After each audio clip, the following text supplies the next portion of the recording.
gentlemen, turn your speakers up. It's time for the On the Mark Wrestling Podcast. Turn up the bass. A podcast discussing all things AEW and WWE. Oh yeah! Let's meet the hosts. First, a man hailing from the hub city in Indiana. He goes by @TooSweetKyle on Twitter. The host, Kyle Gagliardi. And your co-host, hailing from the Valley of Lake Tahoe. He goes by @JimTuck89 on Twitter. Jim Tucker. And last but not least, hailing from the cornfield somewhere in Indiana, the full-time part-timer, Ian Garavaglia. Turn up the bass. Be sure to follow us on Twitter, TikTok, and Instagram @PodOnTheMark.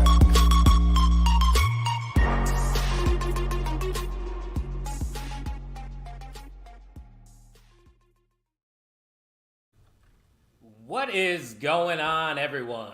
You're listening to the On the Mark Wrestling Podcast, hosted by the Marks, for the Marks, and I am your host, Mr. OTM, Kyle Gagliardi. And as always, I am joined by my good friend, Ian Garavaglia. Ian, what's up, dog? What's up, dog? We are nearing one of the best weekends of the entire year, in my eyes. Sorry, Ryan Bogus. Yeah, for us. Us wrestling marks. Very excited. Just had my 23rd birthday this past weekend. Went down to Indy. Had a few of the Cody Rhodes and Jey Uso drinks out there. What did they call them again? What did they call them? I forgot. I don't know. Anyway, do you feel him, Oos? Yes. Yeet. But yeah, I had a great time. Great birthday, and still we're going on with some insane wrestling. We're going to talk a little bit about Dynamite because that leads up to this weekend with the PLE for All Out. I'm excited, Gags. I'm also excited, and if the people that are watching don't know, this is a tradition here at OTM to attend All Out. I am wearing the shirt, I think you can see it, from 2021 All Out. That was the first one we went to after COVID, which was my favorite, if not one of my favorite pay-per-views of all time, All Out 2021. We've been going now this will be 4 years straight. We stay in a hotel, and we just enjoy our night, and it's going to be a good time. Me, you, Ryan Bogus are going to be there live, Section 110. So if you are watching AEW All Out, look for your boys. I might be wearing some OTM merch, just saying, Ian. And if you had to guess, knowing what show we are going to, which OTM t-shirt will I be wearing?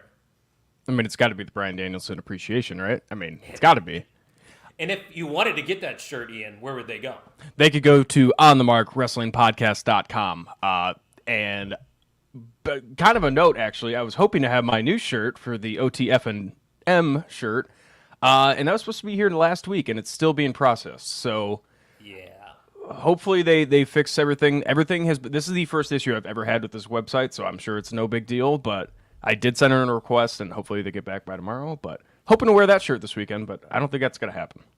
Yeah, I don't know what's going on right now with that website. Obviously, they're still accepting orders, but my stuff has been delayed recently. But we do have a discount code at the onthemarkwrestlingpodcast.com this weekend. If you use promo code AEW, just use All Out, ALLOUT, you will save 10% off of your order. Let's run to the chat, though, real quick before we bring in our very special guest. Kind's in the house. He said the MVM is first, baby. Yes, he is. He's very excited to talk about AEW. He's even calling us goats. We appreciate that. And a guy named Dirk is saying happy belated birthday to you. That is a great name. Anybody named Dirk sounds like a stand-up individual. What a name, right? Dirk Van Fleet. Never gets old. Thank you, Dirk, by the way. Thank you for the birthday wish. Yeah, the Jordan year for Ian over here. And Kind says, I believe Cody and Jay had a few libations. That's it. That's what it was. Good job, Kind. Bonus points for you for answering that question. Jordan Kamer's also in the house. He said, what's up, losers? Obviously, a good friend of ours. And a happy belated birthday from my colleague, Adam, to you, Ian. That's Well, nice of him. Thank you, Adam. Appreciate you for stopping by, Adam. Adam, as Roderick Strong would say. Guys, don't forget, there's a lot of good stuff happening at the Main Event Wrestling Network. If you follow us on all the socials at mainevent_net, you're not just getting blogs, you're not just getting podcasts, Ian. We got memes going out there now. We got headlines, news at 9. I mean, what can you not find at the Main Event Wrestling Network? Honestly, now that you ask it, music, I guess. That'd be the only thing in my head, but who knows? Maybe I'll start rapping. No, don't do that. Don't do that. But what you should do, if you plan on purchasing some WWE merch anytime soon, you see that QR code up there? Just scan that the next time. Yeah, just scan that the next time you go shopping, because the On the Mark Wrestling Podcast is a proud affiliate of the WWE shop. It costs you nothing to use that link. It just helps out the production of this show. So that would be greatly appreciated the next time that you decide to get some merch from the shop.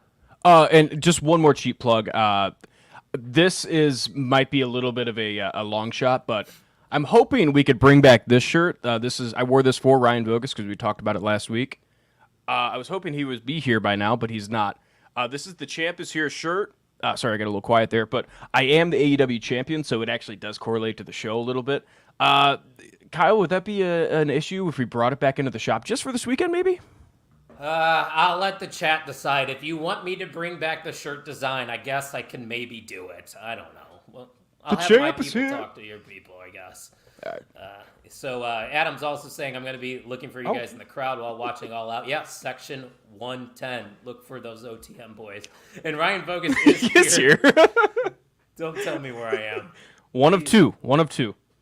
Yeah. So I think it's time we bring in our special guest. I know it is late across the pond. You've seen his face before on our show, and you've probably watched a few of his streams because this guy is always live streaming great wrestling content. Ladies and gentlemen, please help me in welcoming our good friend, Steve. Steve, how the hell are you?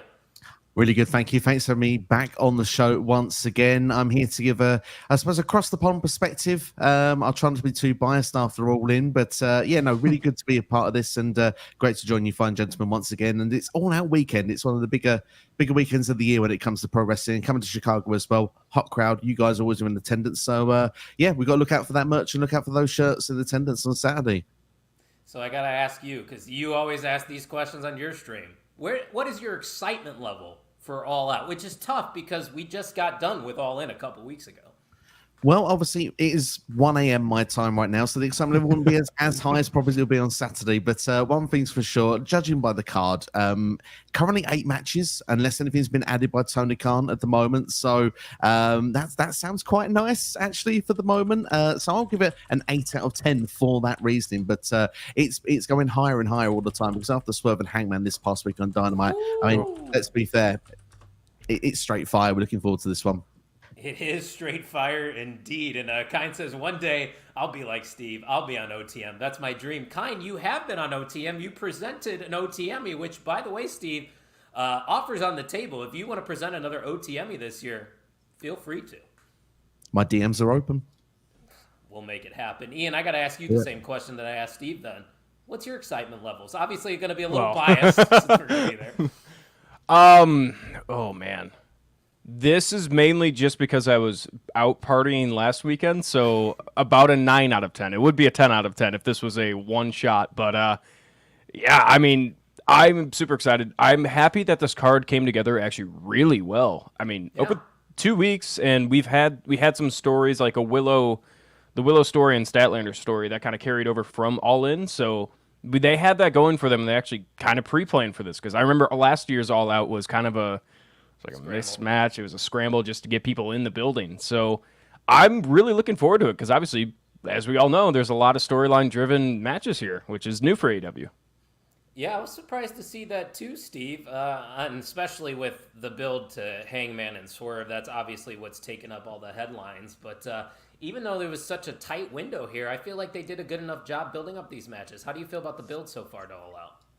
Yeah, it's a lot better than last year. I agree with Ian. Last year was almost like, let's just throw everything at the wall and see what sticks, where this year, I kind of feel like they've carefully planned, and having just that one extra week as well. There's been a 2-week gap where last week there was only one. Right. it just is a little bit more time to tweak things and make things work. And you mentioned already with Swerve and Hangman, it's been going on for about a year. Obviously, Widow and Statlander went through All In. Daniel Garcia's injury happened before All In, so that carried the return at All In to get us to here. There's another match that's coming to mind that's done. So Pac, obviously, Pac was supposed to have an international championship match, but of course, he got changed to the American championship.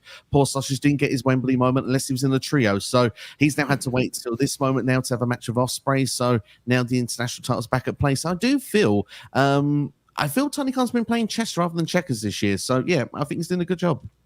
Yeah, I've gone on the record here on our show, Steve, saying that, it's not what it once was. I think the peak was probably All Out 2021. That was that defining moment that really put AEW on the map. But I feel like they're starting to find their footing once again, because obviously we know what happened at All In last year with CM Punk. That caused a lot of drama backstage, and they had a negative perception of AEW as a whole on the IWC. And now I feel like they're taking the time to invest into these long-term stories. And that's really what gets people to tune in. I know what their shtick was to start, Ian. It was, we're the best wrestle. We're just going to put on good wrestling matches, but that can only get you so far. Yeah, and a lot of people have talked about it. And the fact that the CM Punk thing kind of happened, it still gets brought up today. And if you're just looking through Twitter, that's all that you see. People hate on AEW for is they still bring that stuff up. But it's like, if you take the time and actually kind of invest back into AEW and what they're putting out every single week, I don't even watch Collision. I catch up with stuff like through YouTube or something. If it's a good match, I wanted to come back and watch. I'm usually busy on Friday, Saturday, so I'm not watching. Yeah, I'm not watching every single week. I'll watch a Dynamite every week, but even then, it's like the stuff that they have been putting out has kept me engaged, and I felt like they're really starting to get back in that groove. And I think I talked about it last week too.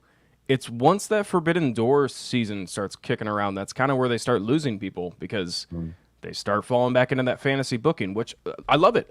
Cool. That's awesome. We get to see like these matchups we never thought we'd be able to see, but sprinkle them on top. You don't have to. It's AEW still. It's not a completely different company with all fantasy booking. And I think the perfect blend kind of to show that was Wrestle Dream this past year. I think Wrestle Dream was the absolute perfect way to start off this year. Samoa Joe as the champion. I forgot all the matches that were on the card, but I do remember like it was absolutely incredible. We had Adam Copeland show up, and it was that nice concoction of like that was AEW. That was new stuff meeting with actual storylines coming into play. So we're starting to find that groove, I think, and I really hope that they stick to it, because I would like to imagine that the shows are actually starting to pick up steam, especially with sales. Yeah, I'm not sure what the ratings look like on their shows, but I've personally been enjoying it. Steve, do you keep up with all the AEW television, or is it basically just Dynamite that's on your weekly rotation? Dynamite's the weekly rotation at present. Unfortunately, when it comes to the weekend, Collision was there at the start, but it's become to make an old school reference, to make me sound like I'm really old. It's become like WCW Thunder really fast, where I don't think you need to watch it every week, but like if there's something that's key that happens, tends to up on the socials, you tend to hear a recap on Dynamite the next week. So you're not really missing much. And obviously Rampage is Rampage. It was good in 2021 when it was the CM Punk show, but it's not there anymore for me. It's fallen into the whole kind of like, I hate to say the word, but jobber kind of show where you know who's going to win pretty much every single match. Maybe like a Collision main event is up in the air, or they kind of get a B-tier storyline on Rampage main event. Other than that, it's kind of, I don't really care to watch. I think it's more of a showcase. Yeah, that's a good way of putting it. Matches put together, kind of like hone your craft, because they don't truly have like an NXT that the WWE has. So I kind of view Rampage as like the testing ground for the main roster, which would be Dynamite and Collision. But I'm with you, Steve. I don't watch Collision all the time, but like if I have a down night on a Saturday, I'll throw it on the television screen, no problem. It's just we all have lives outside of this wrestling bubble that you guys get to see us in. So we can't catch all the wrestling. But like Kind says, don't be a hater. Sit there, watch some AEW. He once was an AEW blinded by his love for the WWE, but once he saw the light, he realized that AEW is amazing, and they give us great shows and great matches. And of course, your dad's in the chat already. Here, buddy, take a look at that. Shout out to the podcast dad, I guess. His team and my team go one-on-one tomorrow night in Brazil. Go Jalen Hurts. I don't know why they're playing in Brazil. That's a topic for another day, guys. What do you say we get into the AEW All Out card? Let's do it. We're going to start hot here. A match that I am very much looking forward to. MJF versus Daniel Garcia. And once again, another story with a solid build. Like, there is a foundation here, and they didn't just rush this into a 2-week build. This is something that's kind of been building for the last couple months, and we got to see a different side of Daniel Garcia last night, guys. Like, that, he was borderline acting like a heel there, basically saying he was going to break MJF's neck. Obviously, he was the one that was taken out at the end of Dynamite. But, Ian, I'll let you go first here. You're the AEW World Champion, so you get to start us off with this match. Actually, I'm very happy that I'm starting off with this match because I think this one kind of is one of the easier ones to predict, which is kind of weird to say. Daniel Garcia, if you look at him, he just signed an extremely large contract that ruffled some feathers in WWE, an extension. There's a lot of trust on this guy. Obviously, there's some story that he really liked coming into this contract, something that really hooked him from Tony Khan. I mean, the door to WWE was open. I think that's open for a lot of AEW wrestlers. Look at Ricky Starks. Daniel Garcia is also another guy that started building that momentum, and that injury came at such a... I don't think it was a bad time. It kind of sucked because it was at the time... It was. But, again, at the same time, it's like, now that he's coming back, I don't think he's lost that momentum. I think he's still there. And we've always been wondering. It's kind of like that Wardlow situation on when you're going to pull the trigger on this guy. And I think this is the time to start pulling the trigger. I'm going to go Daniel Garcia winning over MJF. That kind of surprises me, Ian. I know Steve, it does. What have you thought of the build so far, and who do you think's walking away with the win? Hey, it's been a strong build, this one. This is one of the matches I'm most looking forward to on the card. You look at the journey of Daniel Garcia over the last sort of couple of years, obviously being a part of the Jericho Appreciation Society, going from that guy that was, having submission matches with Danielson, going then into like being the sports entertainment. Look, he had the great dance moves that people loved and stuff. But look, I will be controversial and say the dude got a bit fandango for me. I didn't want to see that. And now I've seen the change from the Continental Classic. The guy was losing every week to go to pick up that win, to solidly build himself up in 2024. I actually think the injury angle came at the perfect time because, like, as Ian mentioned there, it was WWE or stay. He was either written off TV for good, or the momentum is there for when he comes back with a hot feud with one of the biggest acts in AEW's got to offer over the last 5 years in MJF. And he's obviously put pen to paper. He must be sticking around. And I think a bright future's in there for him. But one thing I will say is I don't think this is a one and done. I think this is a match that's going to go on for at least, I want to say 2 to 3 matches. Could have an anniversary show in there. I think Wrestle Dream for sure. Could even go as far as Full Gear. For me, though, I'm going to agree with Ian. I think Daniel Garcia here picks up the victory.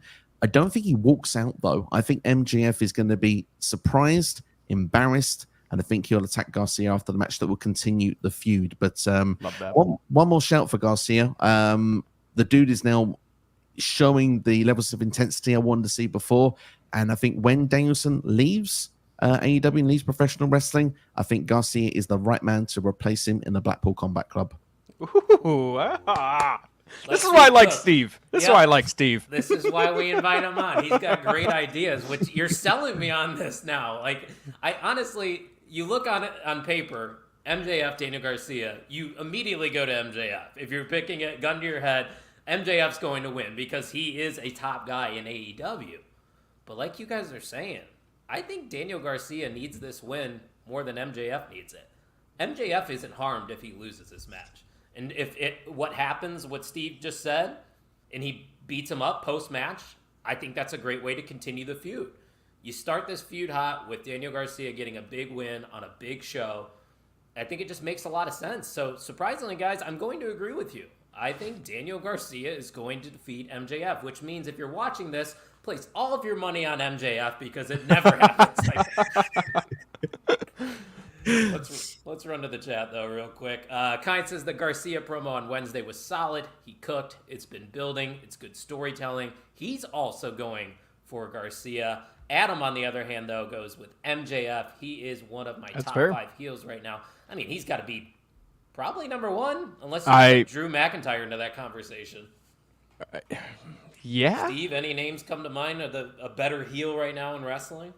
Hangman Adam Page after Wednesday. Oh, yeah. Yeah. Okay. That's a fair point. I mean, you burned someone's house down, guys. Which, by the way, we might as well. No, we'll save that for when we get to the Swerve Hangman match. But yeah, I would say that warrants him being a top heel for sure. And At least in the conversation. oh yeah. Most definitely. That's a good shout by Adam, though. Dominic Mysterio. Yeah, that's true. Logan That makes Paul, sense. probably your top 5 rounded off. Logan Especially Paul's in after there. that Hulk Hogan interview, yes, Steve. Yeah. Did any of It's a you shoot. watch it by chance? I haven't watched it We've yet. seen a couple of clips. That's about it. That's probably all I need to see as well. Is this interview a shoot or a work, by the way? Apparently, he didn't know the difference. I tell you what, I did watch it. I watched it in its entirety because it's kind of like a car crash. You want to look while you roll by a little bit. It was bad. I'm just gonna leave it at that. Fuck Hulk Hogan. I don't care about him anymore. I don't know about this comment. Karrion Kross, best No. heel out there. Jordan, He's getting Respect better. you. He's getting better. I'll give him. He's not an awful heel. He's getting better. I just want to say something really quick. Another thing that I like the fact that we're picking Daniel Garcia. This past Wednesday, last night's episode was the glaring shot that this is going to be a Daniel Garcia upset. I mean, he ended out the entire segment being bloody on the ground. MJF knocks him out. That shot of MJF just kind of over him, kind of showing the crowd like this is not going to go well for Daniel Garcia. That's just like basic like wrestling kind of scenario. Perfect underdog, Daniel Garcia. We've said it a long time ago that the guy is bound for a very good underdog story, just kind of like a Bryan Danielson. look at that. You guys are just connecting the dots with each of your points. I love that. Full book storytelling right there. But yeah, we're all going with Daniel Garcia to pick up an upset. I think we all would say over MJF. Let's move on here to a match that we don't know all the participants yet. We know there's going to be some qualifying matches. I believe Orange Cassidy's involved in one. You have Mark Briscoe taking on Lance Archer. And I'm blanking on the other one. Steve, you probably know. Konosuke Takeshita against the Beast Motos, if I've pronounced that correctly. Yes. Yeah, I'm not too familiar with him. But I definitely know a lot about Takeshita. You are, Kyle, because we saw that man in person at Warrior Wrestling. Oh, he's a Warrior guy? Yeah. Oh, shout out to him. So that'll be obviously a good match. Steve, you get to go first with this one. Obviously, we don't know who the 3 participants are going to be facing off against Okada. I think it's fair to guess that Takeshita and Orange Cassidy are probably going to be 2 of those 3. Yeah. Do you see anybody in these qualifying matches actually beating Okada? No, I think that you're right with Cassidy, Takeshita, and I think Mark Briscoe will round off everything here for the 4. I just don't see Archer getting there. But it looks like Okada and Takeshita could be starting something, judging off Dynamite this past week. Obviously, Takeshita made the save for Kyle Fletcher after the match with Okada. So I'm hoping this leads to something, even if it goes all the way to the Continental Classic, because we know Takeshita's been going through this sort of G1 style series in Japan recently. So perhaps maybe they're going to see he's going to be well suited for that, and that could be a long-term story, dare I say it, for AEW later this year. Orange Cassidy is someone obviously is now starting to flirt with the Jericho feud again after 4 years with the $7,000 jacket. So I'm going to say I think Jericho is going to get involved in this somehow, because you're not going to have an AEW pay-per-view where Jericho doesn't show his face at all. He's not currently listed for a match. So sorry, guys, you're not getting the night off. He'll come out and exactly, hi, guys. Hi, guys. Cost Cassidy the match. I think Okada gets the victory, and yeah, we move on to a later date. Yeah, I agree with a lot of what you're saying, Steve, and I'm going to agree that Okada's definitely going to be retaining here. You know, if we knew for sure who this challenger was going to be, maybe it's a different story, but I feel like with all this uncertainty on who he's even going to face, and you don't find out until 24 hours before the pay-per-view, there's no way they're going to shotgun a title onto one of those new challengers. But I do like the idea of Takeshita eventually being the one to take that title off of Okada. They've kind of planted those seeds the last couple weeks on Dynamite, so I don't think Takeshita's going to be the one that loses this match. I think Mark Briscoe would be the perfect candidate to eat the pinfall, because it doesn't matter if Briscoe gets pinned. Everybody's going to love Mark Briscoe. So I know Ian's going to disagree with the fact that Mark Briscoe's even in this match because everybody dies, right, Ian? Well, and not necessarily that. The fact that you said that he is the guy that's obviously going to take the pin. People forget he's an ROH world champion right now. I do forget. Yeah. So this is kind of where I'm going. Like, I honestly just remember that because I'm on their Twitter right now and I saw him holding a title. I'm like, oh, what is that? Um, I think Lance Archer actually gets in now because this sets up something for Lance Archer. If Lance Archer could beat Mark Briscoe while he's holding the title in get a world title shot in ROH, Mark could probably drop the title, give it to Lance Archer. Why not? Love to see that. But yeah, I think it's going to be an Okada win on Saturday. I don't think there's really much you could say. Takeshita, obviously, I think that's the thing that people are drawn to the most is the Takeshita versus Okada rivalry. I don't know if anybody, do you guys, New Japan, did they have any rivalries back then? No, because Takeshita's mainly done a lot of his stuff in DDT rather than New Japan. So this would be, he's been groomed over the years of being like seen as what will be the next Okada. So to now have Okada in AEW with Takeshita at the same time, I think they have the ability to throw something together and try and make magic. So I hope it's a passing of the torch moment. But either way, I think to see these two in the match, we've seen Takeshita have great matches with the likes of Ospreay earlier this year. Okada, we've seen what he can do as well. So yeah, hopefully they're going to mix it up in an AEW ring. World's End would be the perfect place. Yeah, my only question with the feud going on further on is you have so many factions involved then, because then you start having the Elite versus the Don Callis family as well as the BCC. That's just so many names in the hat. We're supposed to hate the Don Callis family. I thought everybody in that family was supposed to turn on each other at this point, but that still hasn't happened. So there's so many like loose ends that haven't been tied to convince me right now that Takeshita should be having a one-on-one feud with Okada, because so many storylines are all over the place. I guess that's what happens with faction warfare, but Right. I don't know. That's the only thing that worries me. I'm just hoping that when Okada does eventually drop this title, that he's on to bigger and more serious things. And granted, I get it. You got to be able to show a comedic side and be more well-rounded when you're on American television. Because obviously in New Japan, it's basically just based off of the in-ring wrestling. So they want to show that side of Okada. I get it. But Steve, I don't know if you agree or disagree with what I'm saying, but I just don't think they've capitalized fully on Kazuchika Okada in AEW so far. Absolutely not. Don't get me wrong. He says bitch better than most say. Do you know what I mean? It's always entertaining and funny, but at the same time, he's not a comedic guy. Like, I mean, he came and he won a title. And again, I'm showing my age. I'm sorry. It will happen, unfortunately, to people at times. But he won a title as quick as Kurt Angle won a title in WWE. That's sort of where you kind of immediately fall, right, okay, he's won the Continental title. He's going to then move on to the next title, move on and just move his way up to the divisions. Probably going to be a situation of what happens. But I do agree he's not been used to the best of his capacity, because like he's known for long, great matches, and the Continental Championship is designed for that. But in AEW, they're 20-minute time limits, where in New Japan, it was 30, 40, 45 minutes, an hour. Those will all be long, classic matches he would have. And I suppose it'd be perfect for pay-per-view, but then obviously we have about 15 matches per show usually. So that's where I suppose it becomes that it doesn't work. So I don't think we've seen the best of Okada yet in AEW personally, but I think that time will come around.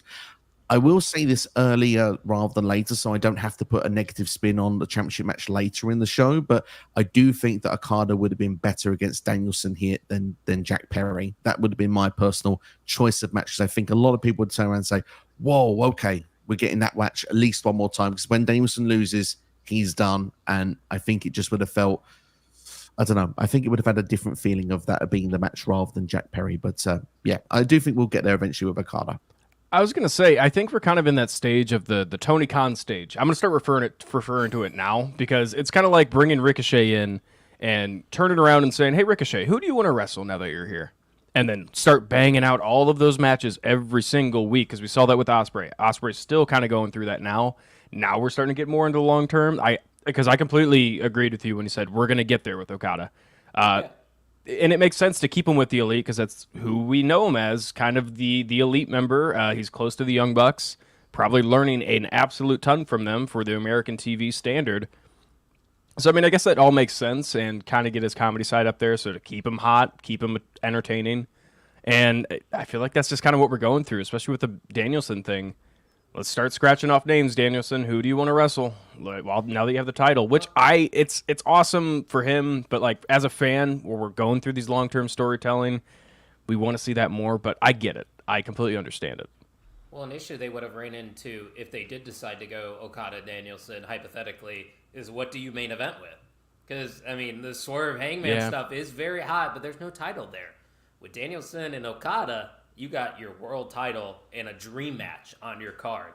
That makes the things a little bit more muddied. So maybe that's why they're kind of waiting with Danielson and some of these bigger names, and they just wanted to throw Jack Perry on there. That way, Swerve and Hangman can get their moment in the main event. Yeah. Yeah, makes sense. Just a thought. But let's see what Kine has to say here. I think they can do more with Okada, and they've been making him a little comedic. He needs to be more aggressive and painted as a character who's willing to face. And like what everybody was saying on here, I think we're eventually going to get there. Just a little critique for his beginning run with AEW. But let's move on to another great story that we talked about earlier. This will be a Chicago street fight. Willow Nightingale taking on Chris Statlander. And the way we got here is Willow picking up the win at All In. She picked this stipulation, which I found to be very interesting. Not very babyface of Willow to do this, but I guess she just wants to beat the crap out of Chris Statlander, who was formerly her best friend. Regardless, guys, I think Chris Statlander has to pick up the victory here. Willow's another one of those people where it's like she might be better off just taking the L and then getting more support after it from the crowd, because I think she's an excellent babyface. She's excellent on the chase, and people are really starting to get emotionally attached to Willow Nightingale. I think if she gets the loss here with some shenanigans, of course it's a street fight. Don't be surprised if maybe somebody else gets involved. I don't know if Stokely's going to be there. I know he had some troubles with Ishii a couple weeks ago. But yeah, for me, guys, this just screams Chris Statlander win. What about you, Ian? Yeah, and kind of it's the ending to this feud that has been building for a long time. Obviously, best friends. They work very well together. Both very good wrestlers, still on the rise. I think Statlander's future is incredible, and Willow at the same time. I think once she got red hot, was that last year or was that this year? I honestly don't know. This year, honestly. Was it? She was hot this year. Because she won the title over Mercedes, and I mean, when she had the TBS title, that was an awesome win. And like you said, the chase for Willow, she's one of those wrestlers that when she has the title, it's like, okay, cool, awesome. All right, now what do we do here? And like you said, I think that Statlander kind of needs this more. She hasn't had a credible win necessarily. Kind of a lot of squash matches. Wins. Yeah, squash matches a little bit. So I'd like to start seeing Statlander start contending for the TBS title, come back for it, maybe even the world title. But even then, it's kind of like she's got so much time left on her, as long as she stays away from the injuries, obviously. Yeah, and hopefully she does. Steve, who do you think is going to pick up the win here in the Chicago street fight? I think you both summed this up perfectly, really. Willow Nightingale's picked the stipulation. She's actually got an excellent record in these street fights, which I think is supposed to give the belief that this is going to be American reference, a home run for Willow here. But yeah, I think it's going to be Statlander's going to pick up the victory. She needs this a lot more of the two. So yeah, Chris Statlander find a way to win. Home run in Chicago doesn't go together this year, at least on the south side of things. The Chicago White Sox are one of the worst teams in the history of the MLB. But yeah, it's a home run prediction, if I say so myself. We're all going with Chris Statlander to beat Willow Nightingale in a Chicago street fight. Ian, you get to go first on this one. This match was just made this Wednesday on Dynamite. It'll be the Young Bucks looking to defend their tag titles against 2/3 of the Trios champions in the BCC. Obviously, this one, like I said, kind of just thrown together. BCC really haven't been, they've been in the Trios division for the last couple of weeks, so they obviously just needed contenders here, right, Ian, for the Young Bucks? I don't know. And that's genuine, because now when you start thinking about the whole Jon Moxley thing, he never said his goodbyes to BCC. What are their plans with BCC? That's kind of, I don't know if they're wanting to heat him up. Obviously, Claudio just came back with, I believe it was a AAA cup or something, some traditional cup. Just won that overseas, not overseas, but down in Mexico. So he's kind of at like one of those moments where he's on fire. Yuta's still Yuta. They haven't really done much with him. Young Bucks are always going to be the Young Bucks. They could lose the titles, and I don't think anything bad would happen to them in our minds. Man, this one's actually a lot more tougher than you make it out to be. I'm going to go with the Young Bucks retain. I don't like it, but I'm going to go with it. I'm just confused. I want you guys to give your side on what they're doing with Moxley and BCC. See, I don't think there's much to it, but maybe Steve's cooking up something over there that I'm not. But Steve, what are we thinking? It's a starter for me, unfortunately. There's not much cooking over here. It's going to be a cold starter as well, if we're going to be honest here. This is simply a match that's the Bucks have put together because they want to make everything as difficult for Danielson when it comes to the title match. They want to get the title in with the EVPs, in with the Elite. So by taking out the BCC, they'll feel that they've taken away Danielson's allies later in the show. And the fact that Moxley confronted the Bucks and pretty much was okay and said that Jack Perry was a sweet kid pretty much shows that his alignment isn't going to be with the BCC that come this Saturday. So I think the Bucks will find hook or by crook. They'll find a way to retain those championships. And listen, guys, it's going to be a good match. These four are extremely talented in ring. I'm going to enjoy it while I'm there, but I just don't care. There's no reason to care about this match, unfortunately. And that's not to the fault of AEW. I just think they just had such a tight window that every match on this card was going to be a slam dunk, So it's the Young Bucks. I don't got much else to say. I wonder if that Lucha Brothers curveball is still hitting them. Because this feels like a Lucha Brothers spot because the BCC took the Lucha Brothers spot in the last and All In. True. That was an oddball. We were kind of like, why did they do this for the trios? So that could have been a Death Triangle win. Death Triangle has the titles right now. That would make a lot more sense. But that's probably why. Okay. It's a good shout. That makes sense. Kine says, hoping the Acclaimed are the ones to dethrone the Bucks in the future. Kine, that's stuff we've seen before, man. Steve, how do you feel about it? Because I've been complaining about just seeing the same tag matches over and over again in AEW. Do you feel like they're in a good spot with their tag division? No, I agree with you. I had a bit of a whine on the All In prediction show. I feel it's the same three teams that seem to be in the mix at the moment. As good as the matches are with the Acclaimed and the Bucks, and with FTR in the mix as well, we've now seen the three of them against one another. I think it's time to freshen things up in the tag team division. I'm actually surprised that the GYV are not involved here because they did appear at All In. Yeah. They did have a backstage segment. I think they had a match as well on Rampage or Collision one of the weeks, which that would be something I've not seen. But the fact was, I thought we were building towards that. The only difference is I think they are kind of two heel tag teams. So I'm actually surprised there wasn't like an 8-man or something. But to do something last minute quick, this made sense to throw together. The Bucks right now are the right team to keep the tag team titles at the moment, because when the right newer established team comes along or can be made to be established, the Bucks should be the one to put them over because they are the top team right now in AEW. The Outrunners.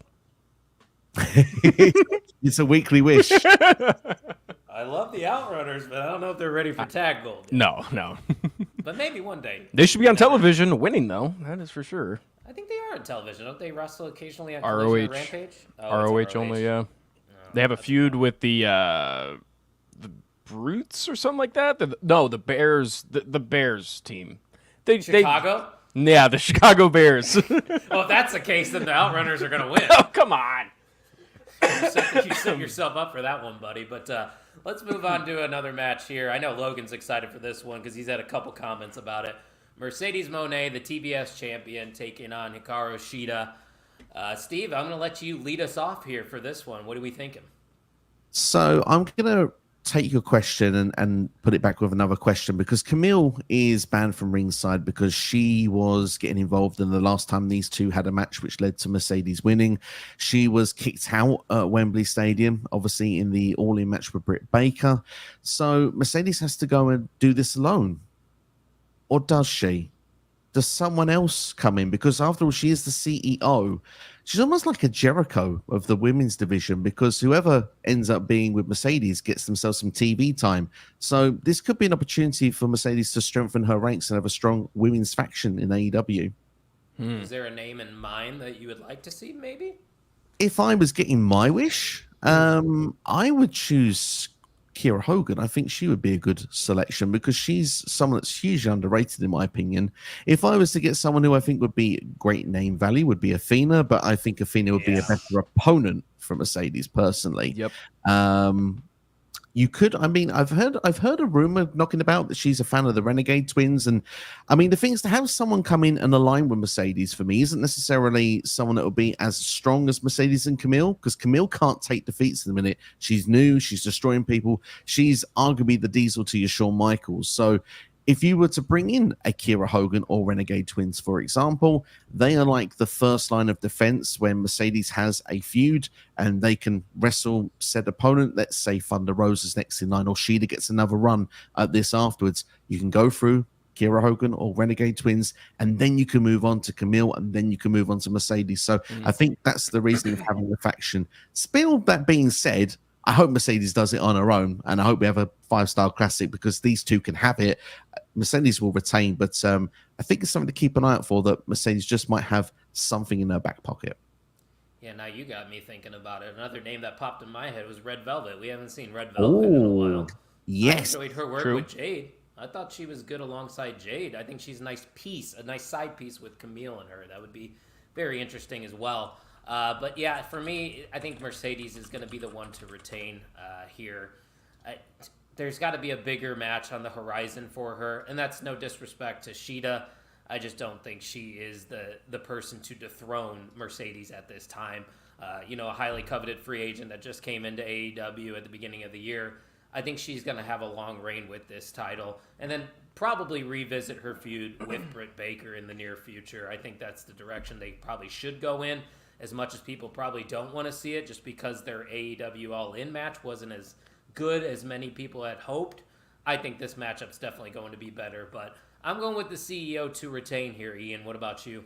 I think it's going to be retained, and I like the idea of, I don't know if AEW's ever had like an all-women's faction. AEW likes their faction warfare, and we just named a lot of women in AEW and or ROH that, I mean, if we saw them on TV, we're not complaining. Like an Athena, Billy Starks. I mean, there's people in ROH right now that are getting utilized, or Akira Hogan or Red Velvet. They've been written off TV for a while. Yeah, where have they been? So that kind of idea, I like it. I really do. It's just, it kind of kills the title for me just a little bit. Like that TBS title is kind of like, it's starting to wander, which isn't the greatest thing, even though you have Mercedes Moné carrying it. It's just, the promos haven't worked for me, especially with Mercedes, which I don't know if that's a controversial take. They just don't click with me. And these last second, I mean, I guess Shida had to have been last second, but if she keeps facing people that we obviously know, there's no way they're going to beat her. It's just, the title's dying for me just a little bit. It's starting to become the Mercedes title, which, cool, I guess, but I don't know. That's a fair point. That's just my thoughts on this title. Like I like Jade Shida. was the best champion, I think.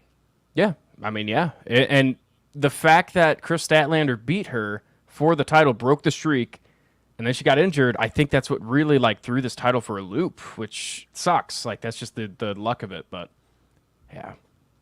Shit happens, unfortunately, guys. That's just the world we live in. But we got 2 more matches to talk about. Before we do, keep your eyes peeled on our socials, at Pot on the Mark. We're hoping to have an AEW All-Out Predictions contest so Ian can be a fighting champion, even though I got the real AEW championship. That's not a fake toy, by the way. That's fake. title. It's very fake. This is real. This weighs 15 pounds. Steve, which one's real? I mean, I'm wearing glasses here, guys. I wouldn't trust me with anything when it comes to seeing. Look how shiny it is. I mean, that's real. It is shiny. I mean, that catches my eye, shiny things, so yeah. That's about the same size as Riho's first AEW Women's title. That title was horrible. I'm so glad. Oh my gosh, so bad. Let's see these comments. Ava's in the house. Ava, appreciate you stopping by. Kind says, the CEO is taking the win even though she's on her own. I just see Mercedes taking the win. And sometimes it's as simple as that. Yeah. And I agree with him. And Kind agrees with Ian.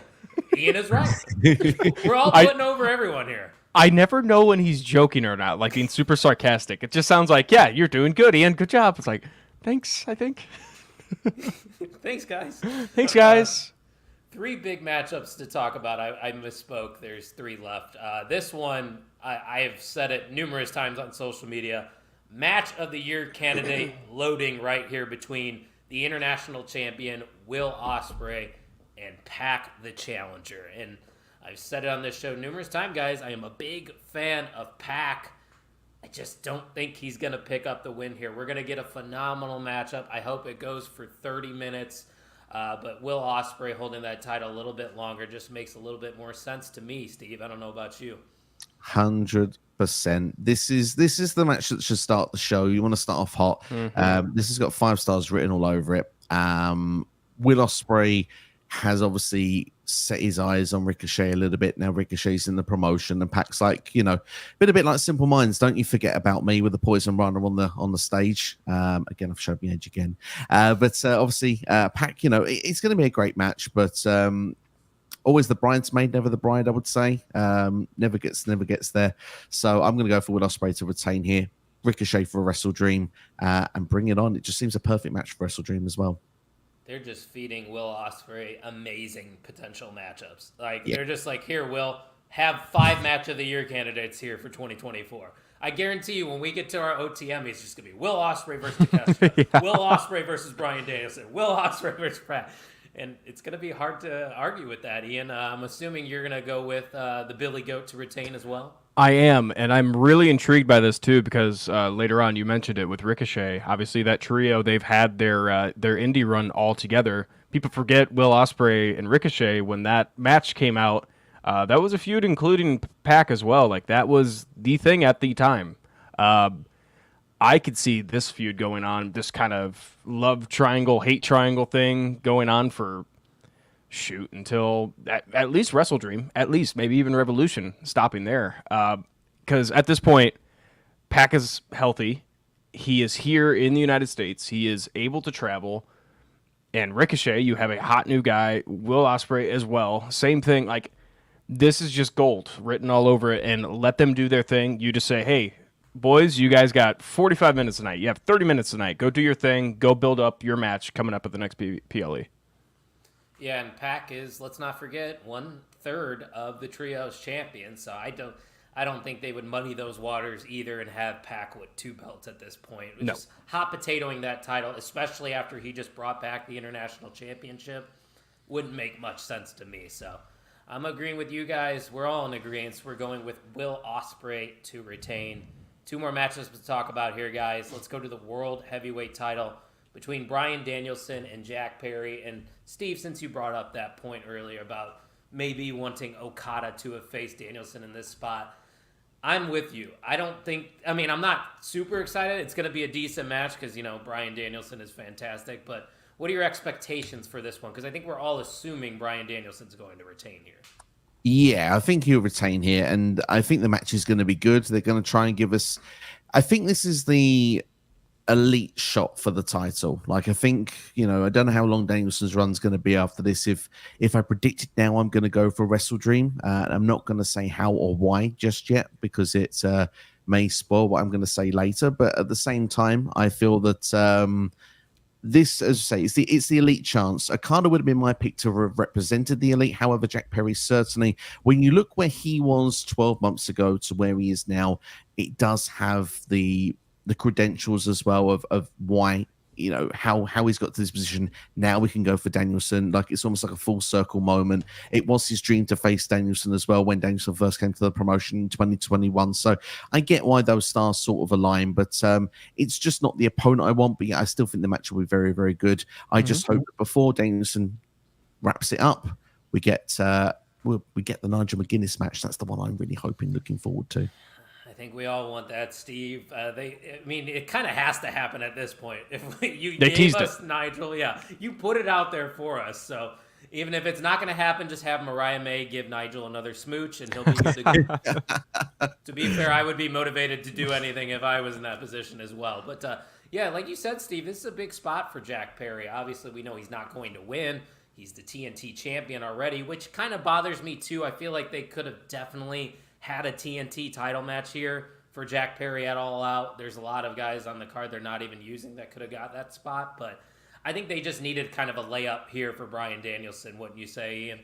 Yeah, it's just one of those bucket list matches. This is the typical Tony Khan match, and I'm not arguing. I'm not complaining. I'm the same with you. I hate title versus title matches unless it really does mean something where it's an interim title, like with the Punk and Moxley thing. I loved that, but because that actually meant something. This guy wanted his title. This guy wanted your title for a reason. I mean, it's cool because you're putting on the same podium. You're putting the TNT title as the heavyweight title, which is cool. I like that. It's given a little bit more legitimacy to the TNT title. But yeah, like you said, there's other people that might have deserved it more. I think Jack Perry's done a really good job revitalizing his career. Bouncing back from what happened in today's world is absolutely insane. I mean, people are still chanting CM Punk at these AEW shows, and yet people are booing the people that chant that stuff at AEW shows. So that it's awesome. It's really cool to see, and I think the Elite storyline with him has really revitalized his career. So I'm not going to complain. I like it. I don't think he wins this match. I think it's a retain, obviously, but it would be pretty funny if they teased that he's about to win the title. The Elite comes out, maybe. I don't know. That'd be fun. Yeah, but with the Bucks having their match earlier, I don't know if they're going to be involved in this one. But who knows? They might be in that. But if after Bryan Danielson does retain his title, go to the OnTheMarkWrestlingPodcast.com. Get yourself a Bryan Danielson appreciation shirt. I'm going to be wearing it. Look for the white tee when you are looking in the crowd at section 110. I don't know where that's at, guys. I'll be somewhere out there. We'll figure it out. I'll send out some pictures. But let's move on. I think there's been enough talk. It is time for the main event. I think there's been enough talk. It's time for the main event. Well, I think we've had enough talk. It's time for the main event.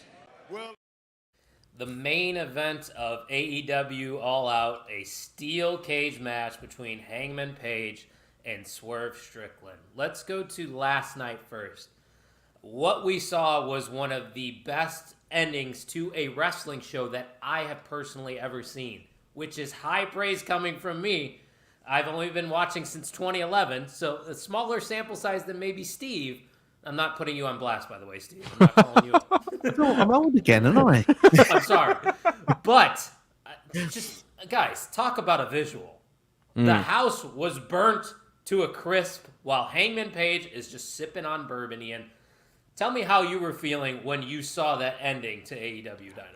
I will tell you how I was feeling before everything happened, before the show even started. I saw the social media posts. I was like, oh, dude, that's awesome. Dude, that's actually a really feel-good moment. I was at work, never even thought about the storyline happening and progressing through the house at all. I wish I didn't see any people talking about it on Twitter, because as soon as they're like, oh, he's obviously going to burn the house down like Randy Orton did, in my head, I was like, damn it. Same. I saw that on Twitter, too. But, I mean, it's still delivered. I was noticing while I was watching the shows, the main event ended at, I think, 8:56 or something like that, which show ends at 9 for those who have time change. That whole thing. But I noticed that. I'm like, oh, that's weird. This might be cooking into something here. And then the segment in the ring ended, and out came Swerve. Oh, it was chills moment. It was a really good promo on top of it. It wasn't just the house burning. I'm excited to see what this does further on. If this is the last match, I won't complain. If this keeps going, I won't complain. So this is some of the best stuff AEW's ever put out. Steve, where does this feud rank in terms of the greatest feuds in AEW history? Granted, they've only been around for a couple years. I think it's got to be 1 or 2. Yeah, I'm trying to scramble my head really quickly now to see if I can think of a third. But I mean, the only one I think that rivals this would be CM Punk and MJF. For me, would be the other one. MJF is usually a lot of my favorite feuds in AEW. However, when it comes to this one, this has been personal from the get-go. Obviously, Swerve initially just wanted to take Hangman's spot, had called Hangman stale. He pretty much said, you're not changed your ring attire in 12 months. You washed up, and I'm gonna take the main event area. And obviously, to make things more personal, after he cheated in the first match, he broke into Hangman's house, didn't he? And that's when he was looking over Hangman's child. Then became about the world title. Then things switched to face and heel of the dynamic. People on Swerve's side. He broke into a guy's house, and we like him for it. I don't know why, but we do. It's like the CM Punk Drew McIntyre feud. as you guys say, we're marks. That's pretty much the reason why. But anyway, Hangman then would sacrifice himself to not win a world title to stop Swerve doing it. Got himself then suspended for by the Elite for however many months. Swerve wins the title. When he comes back, obviously, it's all about blood and guts. You think it would help the Elite, but it was all about Swerve. And again, we look at All In. Again, arguably, you could say without Hangman coming out, does Bryan Danielson win that championship? So it's kind of all played hand in hand, and Swerve has been in the private life of Hangman Page once again, obviously being outside Hangman's house when he was about to become a father a second time, and you could just see the anger that was in Hangman's sort of face when that was being done. And he said, I want to get past this Hangman that's just basically I'm living rent free in your head. I want to get away from that. I want to be against the Hangman that was there before, that was the top main event guy. And how do we get back to that? And Hangman pretty much said, and let's be honest, this past week before the burning of the house, had probably the promo of his life. This was the best. And Hangman Page with character development has been one of my favorite things to watch over the last 5 years in AEW. Mm-hmm. So to see what we've got with this incarnation of Hangman Page right now, where it's kind of like, well, to get from A to B and all those things you've wanted, and for me to still do this, it didn't really leave much of a choice. Let's be honest. Swerve didn't. He's got into the personal life of Hangman Page one too many times. He's asked for this a little bit. As sweet as the story is, I've got my childhood house. I mean, to be fair, let's all go for it. Whose house? It's no one's house. Yeah. It's no house. No house. Yeah. So the resale value is probably not going to be very high. So, but yeah, this feud's been amazing. It's definitely up there in the top two. I think depending on what your flavor is, this arguably could be people's number one. Or we're missing one, by the way. It's Hangman versus Kenny Omega. That feud is fantastic. That's top I three. just didn't say it. Yeah, it would probably be up there. And I also a little homer pick because I love Britt Baker, and that's a hot take nowadays. Britt Baker Thunder Rosa's feud I loved. I thought that was probably that's the up there best too. Women's feud that they had. But Kind said this feud has been so good so far. But man, Hangman burning the house down was just unbelievable. Hangman absolutely cooked the whole promo from talking to the burning. Yeah, Hangman is doing some great stuff right now. But all this is kind of warranted. Granted, maybe not burning down someone's house is warranted, but like getting revenge in this case makes a lot of sense for Hangman Page, like Steve was saying. But the overall growth of these two since they got to AEW has been tremendous. Like, these are two bona fide main event players. And the way that Swerve sold the burning of his house on Dynamite, breaking down into tears, man, just all around one of the best segments I've seen in wrestling history there to close Dynamite. It all culminates here, though, in the main event at All Out, inside a steel cage. Guys, help me remember, where are we at in this feud currently with wins and losses? Is Swerve got all the wins? I think Swerve it's 3-1 Swerve, or is it 3 or 3-0? 3-0. I don't know if it's 3 or 4-0, but Swerve has won every match. But Really? Hangman's, well, no, that's not actually true. Technically, one of them was a draw. Yeah. Now, when I think back at it, so Hangman's argument is that Swerve has never beat him without help. So the first match was Prince Nana. Second one, I believe, was Prince Nana and Brian Cage, I believe, in the Texas Death match. The third one was a 20-minute time limit draw, which, of course, got them into the triple threat match at Revolution. And Hangman said that it should have just been me because you didn't beat me, and I was the official number one contender. Oh, that's right. And now I believe that this is the fourth match in the series. And obviously, now this has now been changed from a steel cage to an unsanctioned lights out steel cage match. It rolls off the tongue beautifully. And I mean, to be fair, I thought most of these matches would be deemed as unsanctioned when all these stipulations have been thrown in. I mean, the lights out steel cage match, I hope we get to see it. It's not like the eerie sort of lights on the cage, I hope. But no, I think it's cage. Yeah. Oh my gosh. I hope that it's going to be everything it promises to be, because if it's saying lights out, it's saying unsanctioned, that usually means there's going to be a lot of weapons involved. I have a feeling that this is on pay-per-view because we're going to see something that we are probably going to find a bit uneasy to watch with these two, because it's at that level. If we don't get something like that, I think a lot of people are going to be disappointed. I love what you're saying, and knowing all of that, we just set the table. Ian, who is walking away with the victory? There's no title on the line. This is just a blood feud.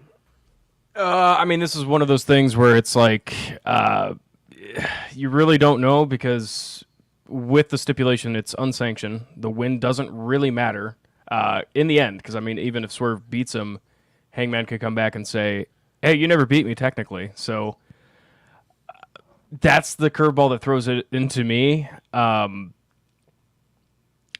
going to go with Hangman to win this.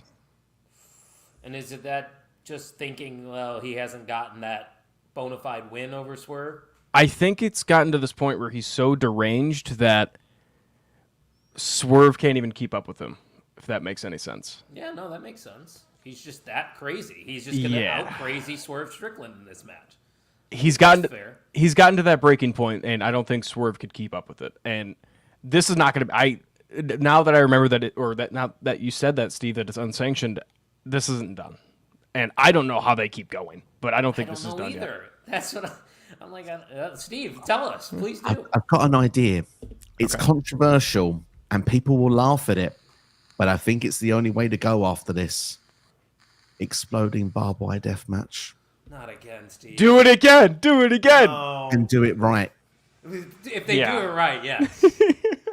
They actually have bombs. That's bad memories right there, Steve. I know. Oh, gosh, I remember that literally still. just the stipulation, do like an Iron Man match, and it's literally just called Fight Forever. Just a death match. Just call it a death match, honestly. Just first one to die wins. Or loses, obviously. Steve, who do you got winning this match, though? This is where I think I have an opportunity potentially to take Ian's title, because I'm going Swerve. I think Swerve is going to get the win, because we mentioned about Hangman's character, and where everything actually Ian's just said is bona fide correct. He's completely gone off the edge. How is this character going to be if he wins? But I think even more interesting is how's this character going to react if he loses again and he realizes he's just not the better man. This is someone that's just got his, because sometimes you get that. Someone's just got your number sometimes. You can wrestle them 100 times, you lose 100 times. And I think this is going to be the case. And I said I wouldn't say this caveat until later on, because I think Swerve is the guy that's going to win the title back from Bryan Danielson. And as sad as I'm going to say as soon as it'll be, I think it will be at Wrestle Dream, because the Wrestle Dream show is in Washington. Yep. Danielson is going to then go out in his hometown or home state, and he's going to put over the next main event Washington guy in the process. And I think all those stars can align if Swerve wins this. If he loses, then I'm of the belief that I'm not sure how we get Swerve to that match at Wrestle Dream that soon. So that would create a problem. But I will say that Swerve wins here. And I would love to see an further added stipulation that after this, these two men cannot interact at all with fired repercussions. Just to a point that if they do, then Hangman has to take time off again, because of the fact that it's literally, if you can't keep away from this, you're out of this company. Man, what you're saying makes a lot of sense. And I've been going back and forth on this one for a lot of the reasons that you guys are saying. And the reason that Kind's saying too is he's thinking that Adam Page is getting the win here, and then eventually he's the one to take the title off of Bryan Danielson. So it's really who you think is going to be the one to eventually take that belt from Bryan. And I originally was in agreement with you, Steve. I thought Wrestle Dream makes a lot of sense. Like you said, both guys are from Washington. Main event, pass the torch, Bryan Danielson retires. But Adam Page has to get his lick back. He needs revenge. He needs to look credible coming out of this feud. I know he just burnt that man's house down, but he's going to burn his whole world down at All Out, because Adam Hangman Page somehow, some way, is going to get the victory here. I don't know, like you said, Steve, how they would get to Swerve versus Danielson then if Page were to get the win here at All Out. Or maybe you just have another match between these two, Page and Strickland, before we get to Wrestle Dream. Who knows? I don't know. I'm going with my heart on this one, because I want to see Hangman Page actually get a win over Swerve Strickland. Fair. I mean, the thing is, I'm obviously with the comment that came from Kine as well, that they definitely, I mean, it's a match that I would have liked to, again, would have been a good alternative match to have had here if Swerve was not going against Paige. Like, it would have been good to see those two have a match, Danielson and Hangman, because I think they had great chemistry before when they fought, I think it was an Iron Man match or something. It was a 60-minute match they did about a year or two ago. So they have great chemistry. Would love to see that. And Paige be like, well, now Swerve's out of the picture. Now I can go and win the title. So I think it makes a lot of sense. And to be fair, everyone else I've spoken to is going with Hangman Adam Page so far. So I'm outnumbered and I'm aware of that. But I'm of the belief that I think it would make sense here for it, because obviously as a closing angle of going, and it's again the old school mentality, you have the angle where the go home show doesn't always guarantee you a victory when it comes to the pay-per-view. So it's that sort of thing. But maybe, just maybe, Ian, I think you brought it up, it's maybe got too much in Swerve's head, because Swerve so far has been ahead in the mind games, and this is for the first time that he's in the head he completely crumbled. So yeah, it's interesting to see that reaction as well. And I think that's why this match is definitely the match to most look forward to. But also, we're talking about match of the year incomings and stuff with Will Ospreay and Pac, but this one here has got just as much right to be a conversation we could be having at the end of the year. Most definitely. Ian, did anybody do any convincing towards you? Are you sticking to your guns? I'm sticking to my guns. If I lose, I lose. Don't go full Mourinho. No, I really if I wasn't a coward like Erica Marini, I would 100% switch. But no, I'm keeping with the it. Coward that's not joining us for All Out weekend? Yeah, that is true. A very good point. She's never going to Erica. see this. She doesn't want it. She's not. Which is fine. No, I think everything that Steve brought up, all the way up to the Wrestle Dream, Washington versus Washington. I mean, but who says it can't be a triple threat? I know it's a passing of the torch moment, but true. This is one of those feuds where it's so red hot. It's not going to end here. If this main events, which it should, absolutely It's should. going to. I think they said it is. Oh, it is? Okay. Yeah. I mean, does the scene of Hangman Page and Swerve on the ground, absolutely bloody, they can't get up at all, they call the match, no contest. Do you hate it? Do you hate it closing off? But that's closing out the entire show. You want to see a winner. Like, in the moment, we could say, no, probably not. But while we're watching the show, I feel like it would get a lot of boos. Yeah, I think it would as well. I mean, talk about burning down. I think X certainly would burn down. Yeah. Yeah, now that you mentioned that, it is the main event. I think we're all just wanting to get a finish to that match. So, I don't know. We'll see. I'm excited just talking about it here. I could have talked about that match specifically for a half hour, and we probably will talk about it for a half hour next week when we recap things on episode 113. But, Steve, it was a pleasure to have you on once again. But before we sign off, we got to get to the part of the show where we award the MVM of OTM, which Steve has won before. I think you're, a multi-time MVM? There was an era where I certainly MVM was certainly attached to my name at one point. I was instead of the DMD, it was like MVM, but unfortunately, I've had to pass the torch these days. Yeah, and it seems like you've passed the torch to this man who's going to be and still MVM of the On the Mark Wrestling Podcast. It is Kind. Congratulations, Kind. Yeah, I mean, not a lot of competition today, but we had a lot of good conversations. Kind did add a lot to the conversations as well, a lot of input. So, well deserved, Kind. Yeah, and he also is putting you over again. He said you made a good point though. If both men are bloody, near enough dead, would make sense for both to be knocked out. And the he's crowd's not gonna happy hate that it. You're vaping though. He's not all right. happy about that. Cool. It's okay. He's given up other things though. Ian's back on that workout grind. Yeah, we'll see how long it lasts. Was I supposed to put that out there in public? It don't matter. I don't care. Okay, I'm just making sure, buddy. Steve, Thanks. like I said, great as always having you on the show. I love when we get a chance to collaborate, and I appreciate you taking time out of your day and sacrificing some sleep. So go ahead, plug anything that you got coming up. I know I watched your AEW All Out predictions earlier, but just tell the listeners where they can find you. Yeah, I mean, as you can see, the handle there for where you can find me on X at SCW_Steve is where you can find me on there. SCW the Wrestling Channel is where you can find me on YouTube as well on Instagram as well. I will fix TikTok one day, but unfortunately, time always passes me by. Unfortunately, irony, eh?